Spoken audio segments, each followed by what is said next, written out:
So one of two things that Mumbai can beat everybody else hollow at is finance.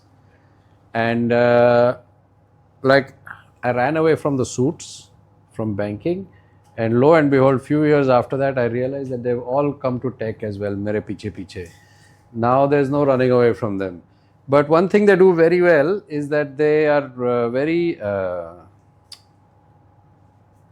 There is a thing called financial engineering. There was this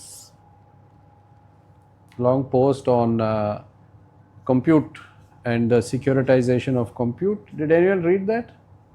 How people are investing in the compute and they know that if it's excess, then they will do something about offloading it.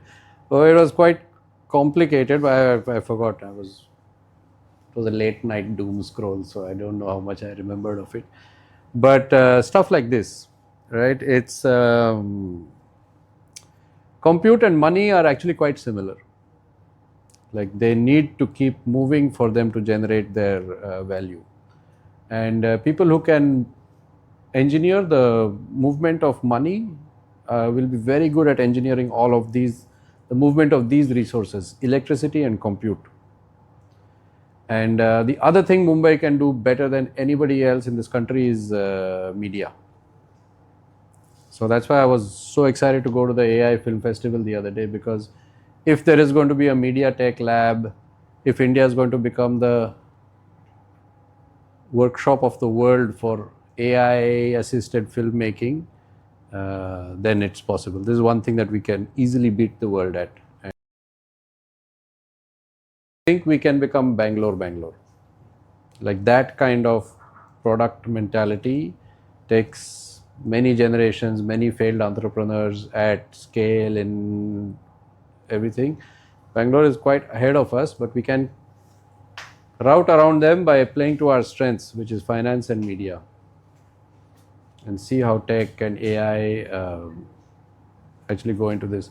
And I think engineering the substrate of it, not in terms of just setting up data centers, but the financing around it. That is where we will really do good. Someone asked me once, AI is going to take away all the jobs. Who will do what will recruiting look like after that? Okay, and leave aside the fact that AI is not going to take away all the jobs. But I said, even so, I said I back myself that smart people will keep looking for smart people. Right? I see what Cloud Code can do, and I'm like, is there any point writing a newsletter on engineering management anymore? Right? Because I see what Cloud Code can do, and there are not going to be no big organizations anymore. But guess what? There are those organizations today, and people have those problems today. And those, like one of my favorite lines is, guess what else is $1 billion a year revenue business? Xerox machines. आज के date में भी Xerox machine sells $1 billion of photocopiers every year. Like, stuff takes a long time to go away, right?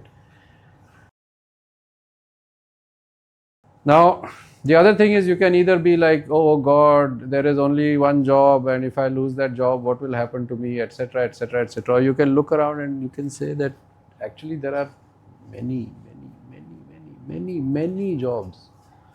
Many jobs. Just put in the, like, it's easier to be cracked than it is to be mid. It is easier to be cracked than to be mid, because you're like, oh, how can I become cracked? I'm not smart, I'm not this thing. But trust me, the life of a mid is not worth living.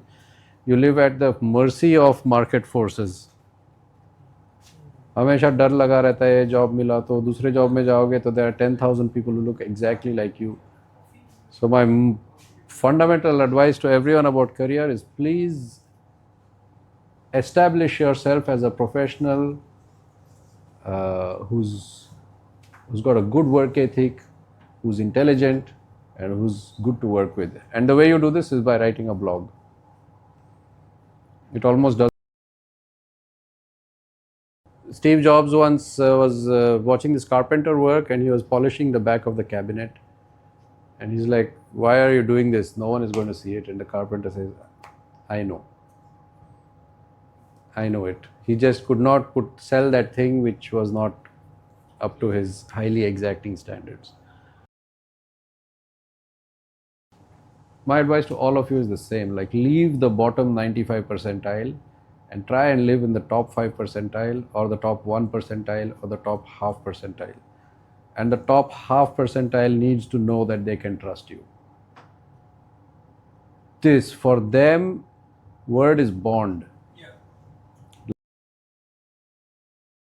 Like, there's this big debate about, why shouldn't I take a better job if I'm on notice period and I get a shop, and why shouldn't I shop an offer, right?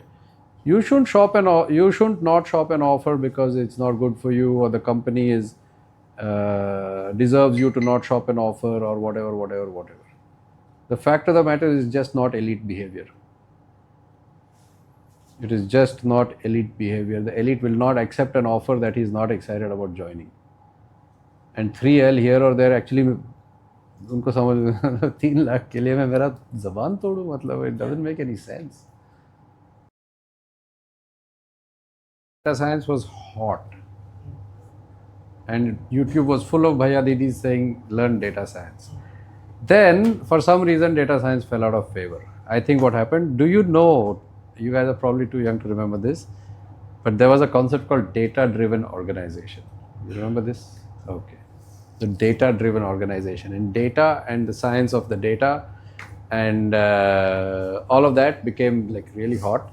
But then as usual, people over invested in it, and then demand for data engineers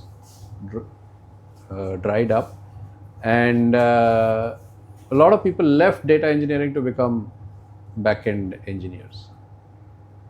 And now data engineering is hot, it's magma level hot again, right? So the thing is, and that's why I said the tallest mountain is not money or anything, it's fulfillment, whatever you want. Like if you really enjoyed data science, you would not be like, data science,